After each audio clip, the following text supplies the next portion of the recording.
Welcome to day 23 of our JaNEWary challenge and our second day working through Ben Creighton Griffiths' Funky Blues piece.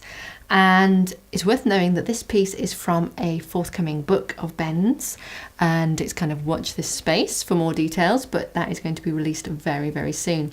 And it's super that he has given us this advance look at this very fun piece. And today we're going to start then by adding a melody line over that bass part that we learnt yesterday. So the part we learnt yesterday is our intro. It goes through. And then we'll get ready to add the top hand.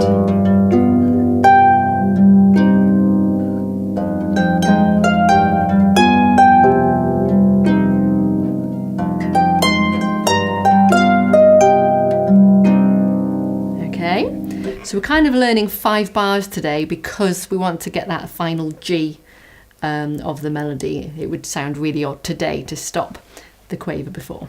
So let's have a look at what our top hand is doing. So the left hand is doing the same pattern that we did yesterday. Whether you're doing the full part or whether you choose to do the simplified version, which I showed you in the support video yesterday, and I'll quickly go over that. The simplified version is instead to go C, G, C, and then just do an octave F, one after the other, and G on crotchets. C, G, C, and F, F, G, G. So that is an option as a bass line if putting it all together it feels too much and you're wanting to try and keep moving through with it. Okay, so our top hand is on G, an octave and a half above middle C, so quite high up on your harp, and it starts with a semi-breve G. So we want this note to ring out beautifully, so we'll make sure that we've got a great hand shape, our thumbs up out of the way, our fingers nicely, we're not reaching for it, we're nicely over the strings, and we'll make sure that we bend that really well into your hand, okay? We're not too loud, actually, I played that quite loud just then. We're not too loud, but at the same time, it's important that it has that quality to ring out. So we've got that G on its own. Da-dum, boom, and then we're gonna come in with our next part. And the next set of notes are the same G, it goes G, G, F, G. G, G, F, G.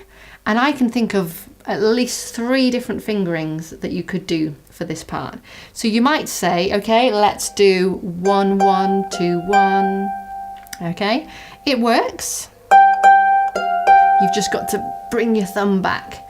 And given that that first G is one of the quicker, the swung quavers, it's a very quick G.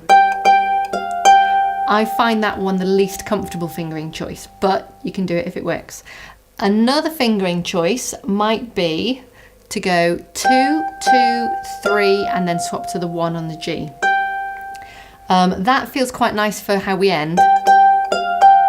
Stops us having to bring a final finger 2 onto the G. But it doesn't get rid of the issue of having the fast G repeated at the beginning. But it might be fractionally more comfortable than doing a double thumb. And then the final fingering, which is probably the one that I, as a teacher, would say, let's do this one. But then I find I sometimes play the others when I'm in the heat of the moment. But the final fingering choice is to do the first G with a finger 2, and then swap it to a thumb on the G, finger 2 on the F, and go 1, 2, 1. So I go 2, 1, 2, 1. And that allows us to have a different finger on the repeated G, da da da dum, which removes the effort of pulling the finger back out or the thumb back out and allows it to be nice and light. So that is my preferred fingering in teacher mode, but you've got to go with what works for you. Okay, so if we put those 2 bits together, from the beginning of this, 1 and 2 and 3 and 4 and 1 and 2 and 3 and 4 and 1 and 2 and 3 and 4 and, okay, and there straight away I did a different fingering. Okay, so let's just do the right hand on its own, the same bit from the first G, 1 and 2 and 3 and 4 and 1 and 2 and 3 and 4 and 1 and 2 and 3. Okay, let's just do that second bar. I'll give you the count of 3 and 4 and 1 and 2 and 3. And again, 3 and 4 and 1. Good. And to finish that off, so you've come off having played that G, we just answer it with A, G, very close to where you are, and I would just do that 1, 2. Okay, so if we put that together from the beginning of this part, we've got the long G, 3 and 4 and G and 2 and 3 and 4 and 1. And it's being really late with that final quaver so that it lands just before the first beat of the next bar. Play it again. I'll put the left hand with it. You can either join in with the left as well or just focus on your melody line, but knowing that you've got the groove happening underneath it. And we'll play it round so that when we've landed in that third bar, we'll treat it as though that was the G. So we're going to play bars 5, 6, 7, 6, 7, 6, 7, like that. Okay, hopefully that'll make sense. 1 and 2 and 3 and 4 and 1 and 2. Sorry, let's do that again. I miscounted. 1 and 2 and 3 and 4 and 1 and 2 and 3 and 4 and 1 and 2. To bar 6 and again and one more time.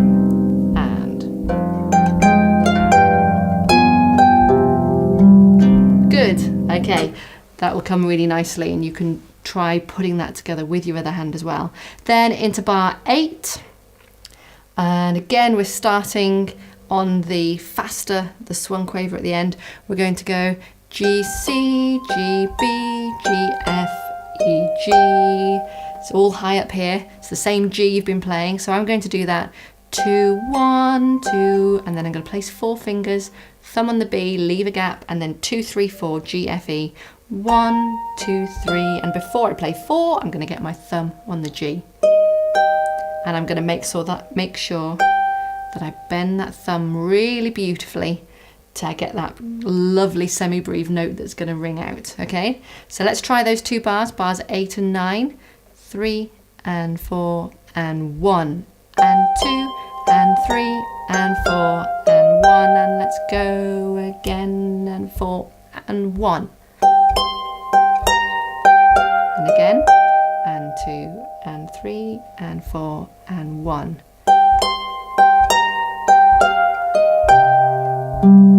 again, and 1 and again, and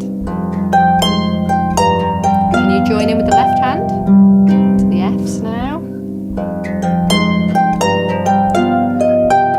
Go round one more time.